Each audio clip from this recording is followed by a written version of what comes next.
Hi, Mystery Writers. Welcome to the Mystery Writers Studio. I'm Zara Altair, and today I wanted to talk about something that happens actually quite frequently with writers of every level, and I call it the writer's reality gap. And it's pretty much when you lose perspective on your story. Somewhere in the novel writing process, you hit a wall.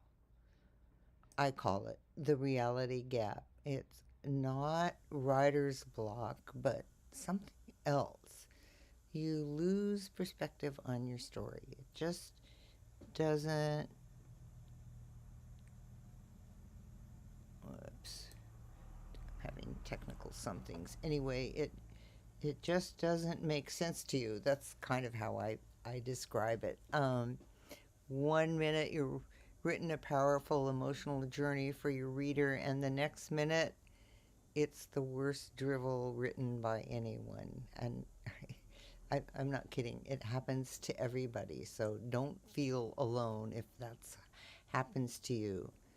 And the big gap in perspective usually happens when you're well into your story. I'm no problem getting the story off the ground and getting somewhere, but maybe somewhere around the middle or into that what we call in the four-act structure the third act.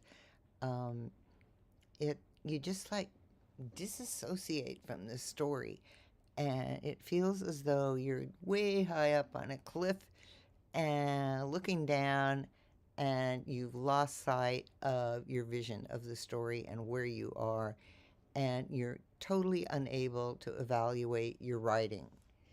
um, So here's some things you can do to kind of get back in the groove, as it were. Um, First of all, you can go back and look at your original reason for writing the story in the first place, way back there, right? What was it that got you going with this story? Um, just revisit why you're writing this story. You're writing a mystery and creating a puzzle for your readers, right? And mystery readers are not scrutinizing every sentence for the mot juste or intricate syntax. They want the story, right? And you are not aiming for a great literary masterpiece. You are writing to entertain your readers. That's what it's all about. You're telling them a good story. I like to think of it as sitting around the campfire and telling a story. So, also, you want to stop comparing yourself to other writers. Oh man, this can happen to me. I'll read somebody and I'm just like, how did they do that? I'm never going to reach that level. Um, so stop doing that. Um, Other writers can really pull out the feels, and they're just so emotionally enwrapped in their story, or um, they can make the antagonist really scary. And if that's not your skill, stop comparing yourself to those other writers. What your readers are going to love your mystery for your skills.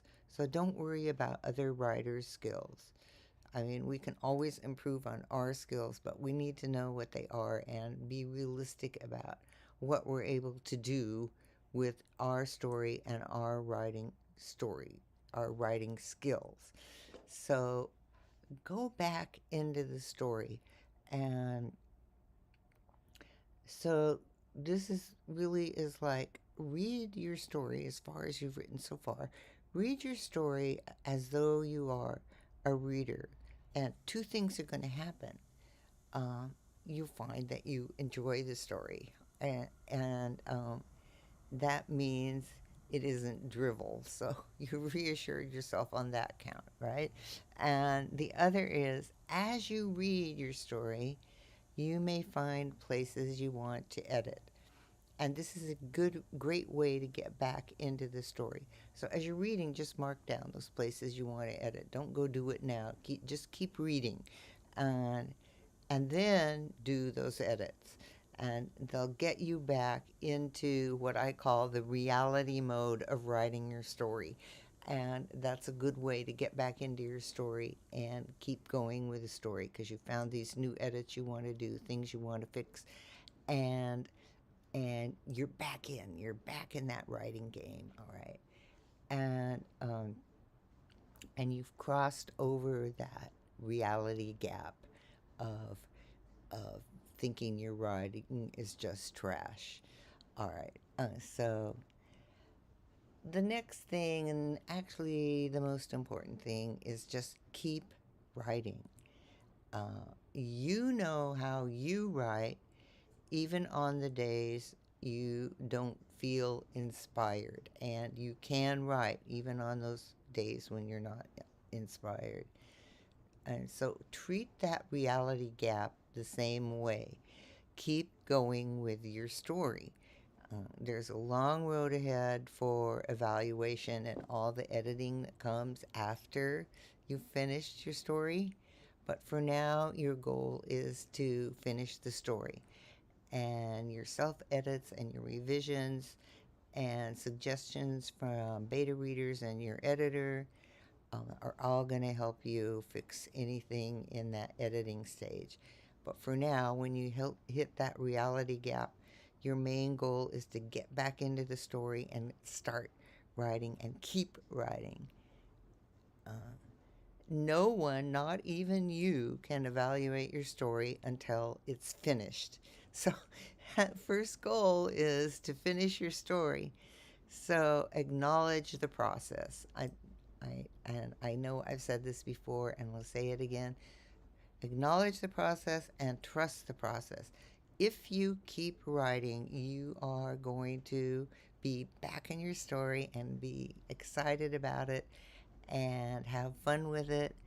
Um, and I think the main thing that you need to know is that every writer experiences that reality gap when everything just feels awful, and you lose the perspective on your story and its efficacy. And it's something that happens, and you have to trust the process and keep going with your story. Don't ask why or what, just continue on with your writing. Working on your story is the best way to cross over that reality gap. Um, you are part of the writing world. And once again, I want to congratulate you because remember, 97% of people who start a story don't finish it. So when you finish your story, you're in the 3% of writers who actually do finish their story. And of course, there's lots of work afterwards in the editing process, but you finished the story, and that's your main goal while you're writing that first draft. So remember that writer's reality gap is real. It happens to all writers. You're not alone. Um, but don't let it stop you from writing. It's part of the process.